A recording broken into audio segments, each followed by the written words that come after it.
My name is Nadia Voss, and I was 30 years old the morning my father rewrote history. Not metaphorically. Literally. The ink on his revised will was barely dry when my sister called to tell me.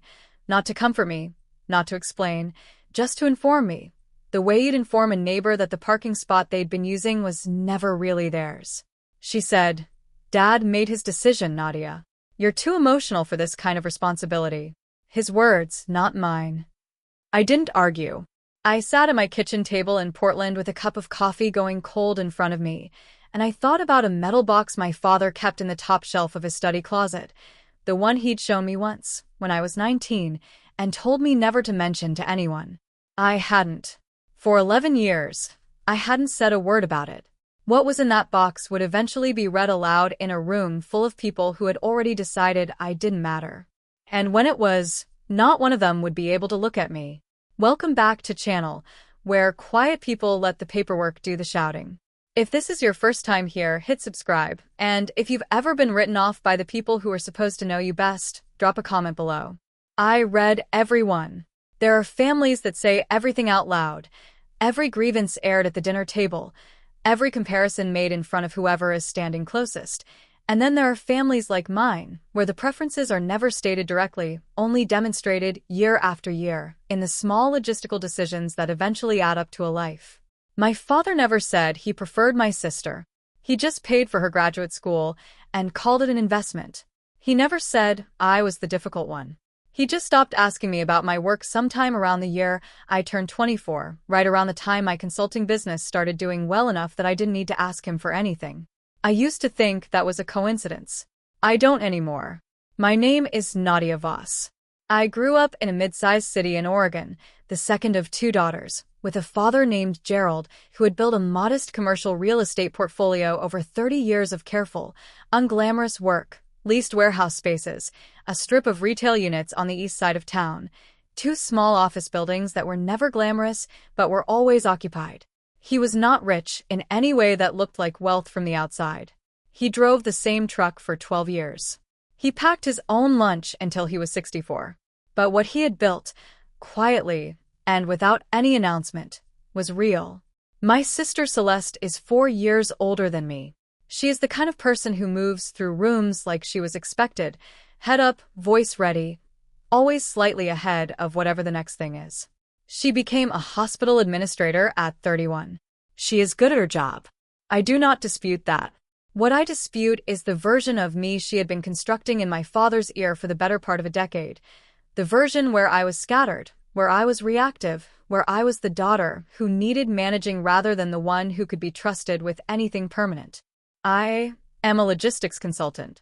I have been one since I was 26, when I left a regional freight company and started taking contracts independently. By the time I turned 30, I had 7 long-term clients, a small office I rented by the month near the Pearl District, and a reputation in a narrow industry for being the person you called when something complicated needed to be solved without drama. I mention this not to position myself, but because it matters later. It matters a great deal. My father knew what I did for a living. He asked about it in the early years. He came to my office once, when I first opened it, and stood in the doorway with his hands in his pockets and said, quietly, "You did this yourself." Not a question. Not quite a compliment. Just an acknowledgement, the closest thing to pride he knew how to express in direct address. After that visit, the questions slowed down. And then they stopped. And Celeste's name started appearing in more of his sentences. I want to be fair to my father. He was not a cruel man. He was a man who had spent his adult life building something and who, in his final years, became afraid of what would happen to it when he was gone. Fear makes people consolidate. Fear makes people look for the child who reminds them most of themselves, the one with the institutional job, the stable hours, the husband, and the house in the suburb he could picture, and decide, without ever stating it, that she is the safer pair of hands. Celeste has a husband named Mark and 2 children in elementary school and a calendar that is full in visible, legible ways. I have a lease and a client roster and a set of professional habits that look, from the outside, like I am always one bad quarter away from some unnamed difficulty. I am not. I never was. But I understand how it looked. There was one person in my family who understood what I had actually built. My father's mother, my grandmother Rosalind, had lived in the same house in Medford for 51 years. She was 83 when this story ends, and she had been watching our family with the particular clarity that belongs to people who no longer have anything to perform. She called me on the first Sunday of every month. She asked specific questions, not, "How are you?" but "How is the Hartwell account?" or "Did that shipping contract in Sacramento come through?" She remembered the names of my clients. She remembered the details. She also remembered every version of every document my father had ever asked her to witness. She was the anchor of what I knew and what I had been holding. I did not fully understand that until the morning the estate attorney unsealed a file that no one in that conference room, except me, had known existed. But I am getting ahead of myself. My father was diagnosed with a degenerative cardiac condition in the spring of his 68th year. It was not a sudden thing. It was the kind of diagnosis that comes with a timeline and a list of things to arrange. He spent the following winter arranging them. Celeste flew home twice. I came every third weekend and sat with him in the kitchen while he drank the decaf he had switched to and talked, not about dying, but about the properties. Which tenants were reliable? Which leases were coming up? Which of the office buildings had a roof that would need attention within 5 years? He talked to me about the properties the way you talk to someone who will understand what you are saying. I did not point this out. I just listened, and I asked the right questions, and I drove back to Portland on Sunday nights thinking that there was still time for something to be said directly, for the thing that had been building between us to resolve into language. He died on a Wednesday in early February. He was 69. Celeste called me from the hospital. Her voice was composed in that way that has always unnerved me slightly. Not because it was cold, but because it was so completely organized, even in the hardest moments. He went quietly, she said. I was with him. I was 4 hours away. I had not made it in time. I sat with that for a long time. The will reading was scheduled for 3 weeks after the funeral, at the offices of the estate attorney my father had used for most of his adult life, a firm downtown that handled commercial and personal estate matters with the particular low-temperature efficiency of people who have sat through a great many difficult family moments. 2 days before the reading, Celeste called. I just want to give you a heads up, she said, and there was something in the phrasing, heads up, so casual, so managerial, that made the back of my neck tighten. Dad updated his will about 8 months ago. He talked to me about it at the time. I don't think the specifics will be a surprise to you, but I wanted you to hear it from me first rather than just in the room. I asked her what she meant by specifics. He left the portfolio to me, she said. The properties, the accounts, the management structure. He felt, and I'm just telling you what he told me, that it needed someone with consistent availability and a stable base. He left you the house contents, the personal things, the furniture, the photographs, the things that have sentimental value. I said, he left me furniture. Nadia. Her voice shifted into the register she used when she thought I was being reactive. He worked very hard to make sure everything was handled cleanly. It's not about what you deserve. It's about what he thought would keep things intact.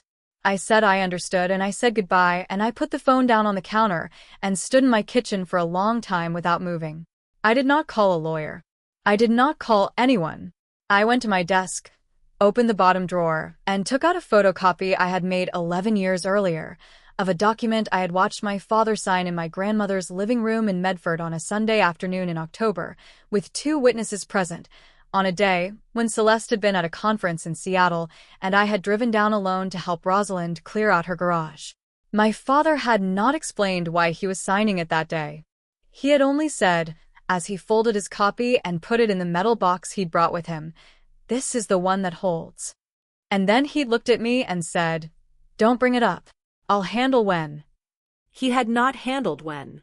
He had died before he handled when. And the copy I held in my hands was not the document itself. It was just my record that the document existed, that I had been present, that there had been witnesses.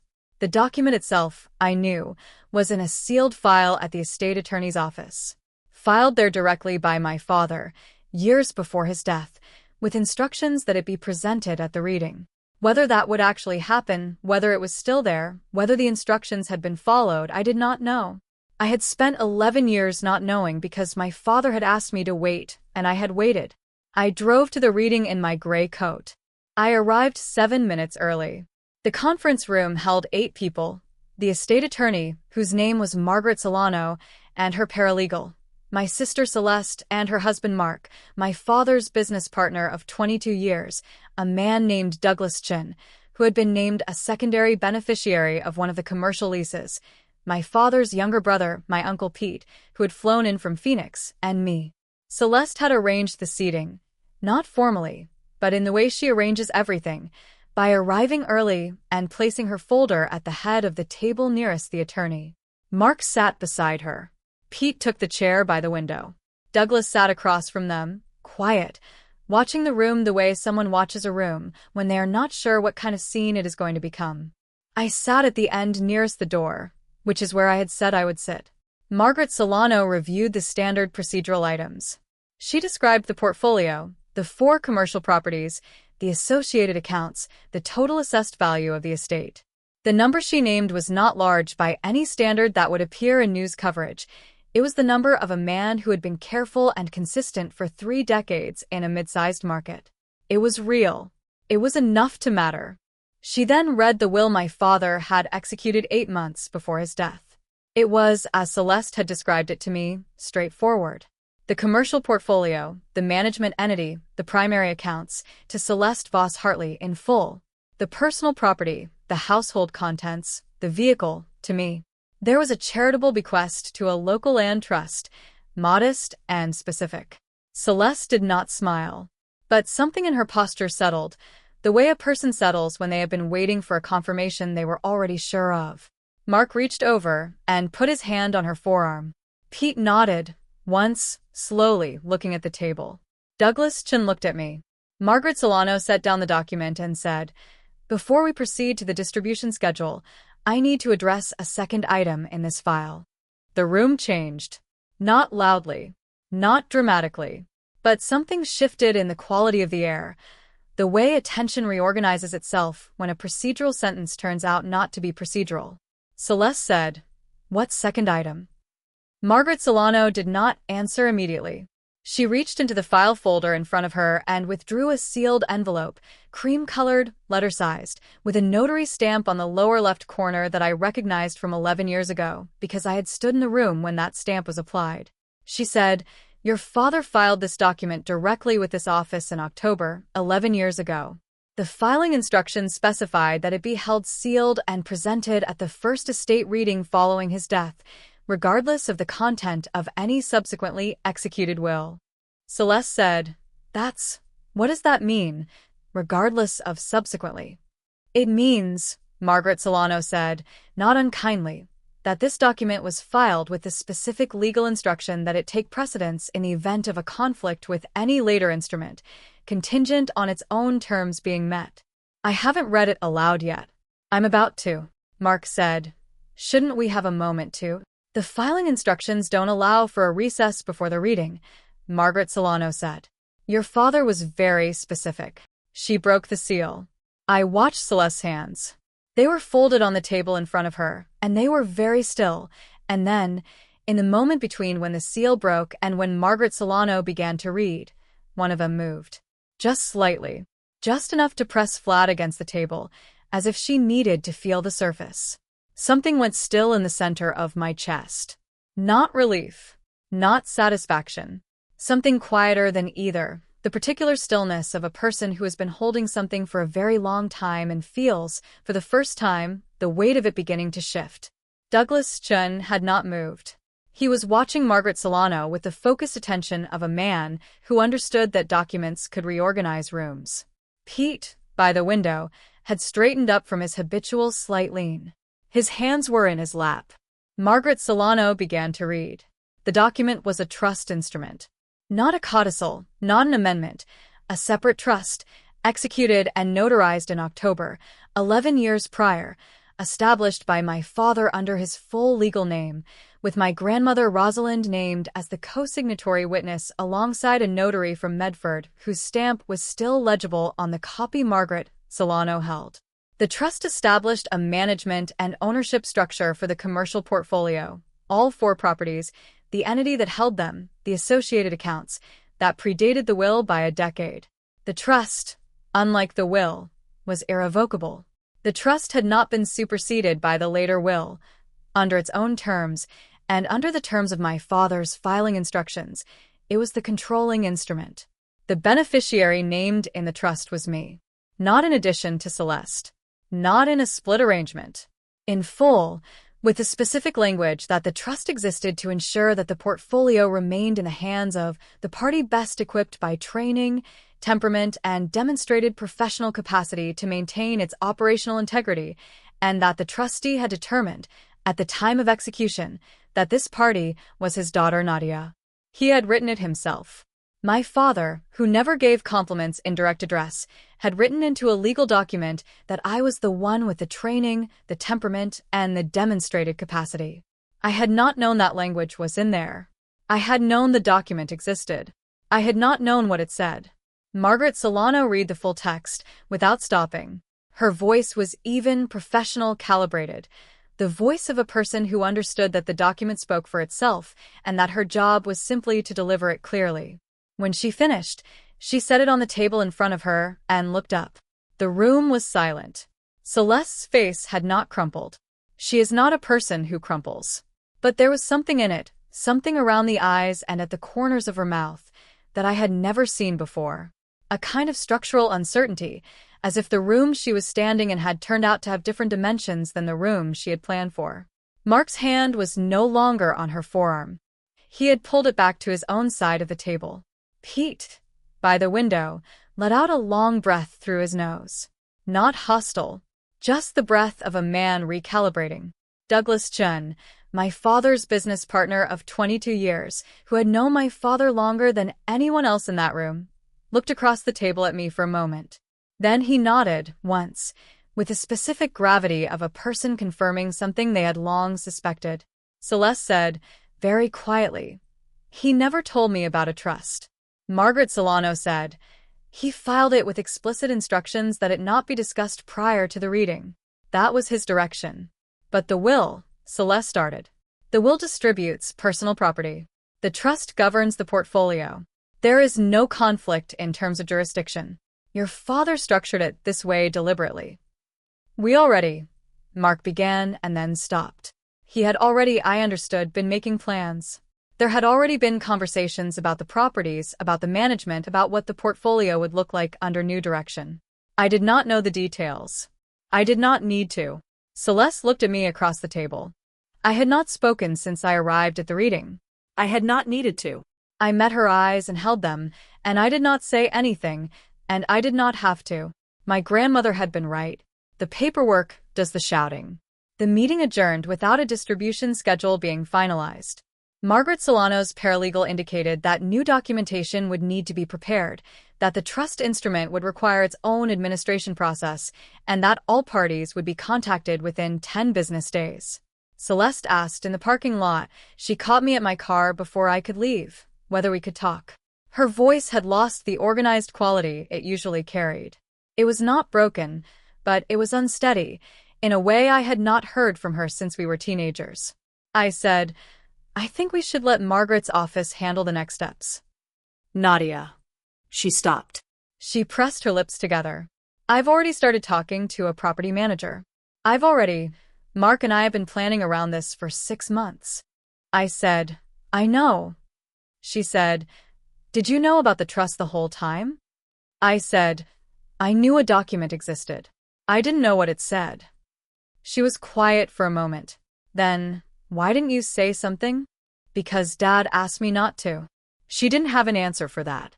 My father had asked her things too over the years, had asked her to be patient with me, probably, had asked her to include me in decisions she'd have preferred to make alone, had asked her to be fair in ways that were inconvenient.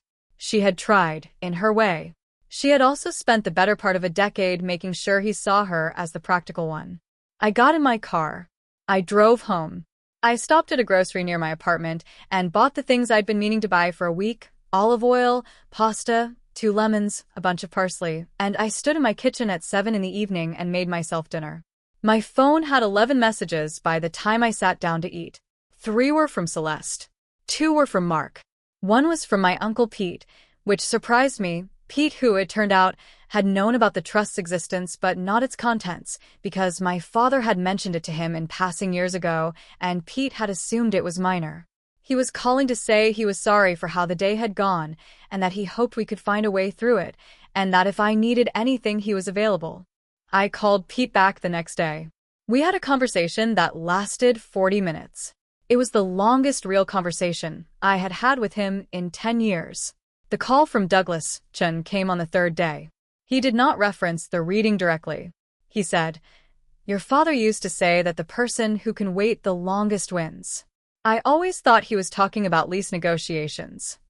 A pause. "I think he was talking about you."